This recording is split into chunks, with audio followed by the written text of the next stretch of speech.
యువజన శ్రామిక రైతు పార్టీకి వ్యతిరేకంగా పనిచేస్తే ఓటేస్తామని తెలిస్తే మాకు వచ్చే స్కీములు పోతాయి, అవి కాకుండా మా మీద కేసులు పెడతారు, దాడులు చేస్తారు అన్న భయం కూడా ప్రజలలో ఉంది. ఓటుకి 3,500 రూపాయల నుంచి ఇవ్వడం జరిగింది. విచ్చలవిడిగా డబ్బులు ఖర్చు పెట్టారు, డబ్బులు పని చేయకపోతే బెదిరించారు, లేకపోతే కేసులు పెడతామని, స్కీములు తీసేస్తామని, ఇలాంటి ఎన్నో ప్రలోభాలకు కడప ప్రజలు గురయ్యారు. ఇవన్నీ కూడా పనిచేశాయి. నేను కడపలో గెలవకపోవడానికి కారణం టైం అనే నేను అనుకుంటున్నాను. బికాస్ నేను కడపలో తిరిగింది కేవలం 14 రోజులు మాత్రమే. 14 రోజులు క్యాంపెయిన్ చేశాము, మిగతా టైం స్టేట్ వైడ్ క్యాంపెయిన్ చేశాము. మేము 14 రోజులు ఎంత కష్టపడినా కూడా we were not able to cover most of the geographical area. చాలా మటుకు రూరల్ ప్రాంతాలలో కనీసం రాజశేఖర్ రెడ్డి బిడ్డ పోటీ చేస్తుంది అన్న విషయం కూడా చాలా మందికి తెలియలేదు. మేము పోటీ చేసింది కూడా ఎలాగైనా సరే మళ్ళీ హంతకులు హత్య చేపించిన వాళ్ళు చట్టసభలకు వెళ్ళకూడదు అని ఉద్దేశంతో మాత్రమే పోటీ చేయడం జరిగింది. సరే, అది జరగకపోయి ఉండొచ్చు, కానీ ప్రజల కంటే పైనున్నది దేవుడు. ఐఎమ్ వెరీ షూర్ వాళ్ళ పాపం పండుతుంది, పండే రోజు కోసం దేవుడు కూడా ఎదురు చూస్తున్నాడని నా అభిప్రాయం.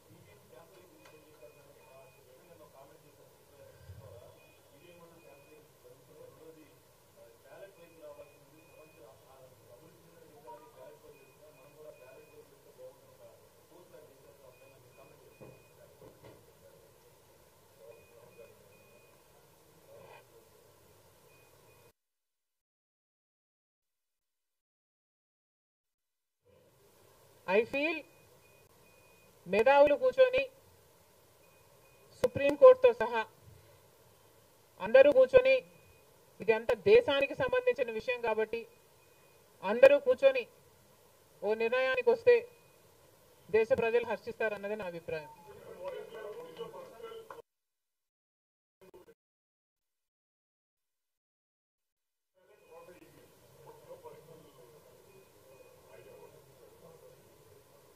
How does it matter what I think personally?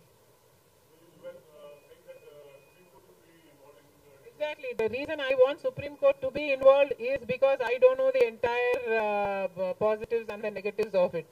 So there should be intellectuals, there should be the best of the judicial sitting and discussing over it and see the pros and the cons of it and then come to a decision is what I think. Because as of now, I do not have the entire information of the whole topic.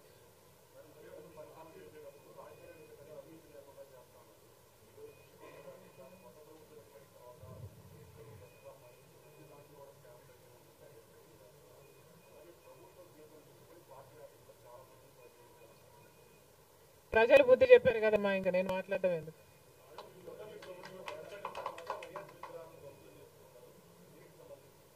ఇది చాలా దారుణం. కేవలం ఒక party ఓడిపోయింది కాబట్టి రాజశేఖర్ రెడ్డి గారి విగ్రహాలను ధ్వంసం చేయడం అన్నది చాలా దారుణం. రాజశేఖర్ రెడ్డి గారు ఒక మహానాయకుడు, ఆంధ్ర రాష్ట్ర ప్రజలకు నమ్మకంగా సేవ చేసిన నాయకుడు.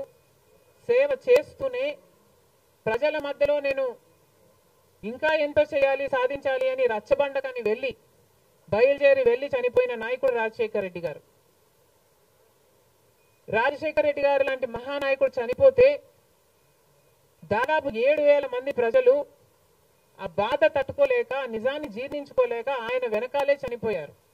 అంత గొప్ప నాయకుడు రాజశేఖర్ రెడ్డి గారు. ఒకసారి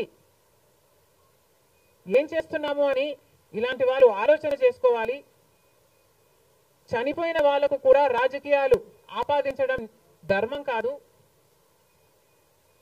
చనిపోయిన వాళ్లకు కూడా గెలుపు ఓటములు ఆపాదించడం న్యాయం కాదు. మరొక్కసారి చెప్తున్నాం, రాజశేఖర రెడ్డి గారు మీకు చేసింది ఏమీ లేదు. దయచేసి రాజశేఖర రెడ్డి గారి విగ్రహాలను ధ్వంసం చేయడం ఆపండి. మీరు చేశారని వాళ్ళు చేశారని మీరు, ఇలా ఒకరి మీద ఒకరు చేసుకుంటూ పోతే దీనికి అంతే ఉండదు. మళ్ళీ చెప్తున్నాం, మీకు ఇంకొకరికి తేడా ఉండాలి అంటే కొంచెం పేషెన్స్ని పాటించాల్సిన అవసరం ఉంది.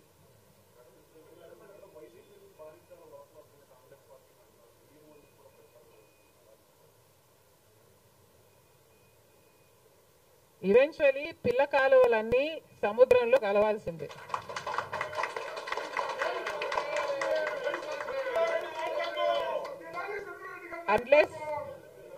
అన్లెస్ అవి ఎండిపోతే తప్ప. Yes, definitely.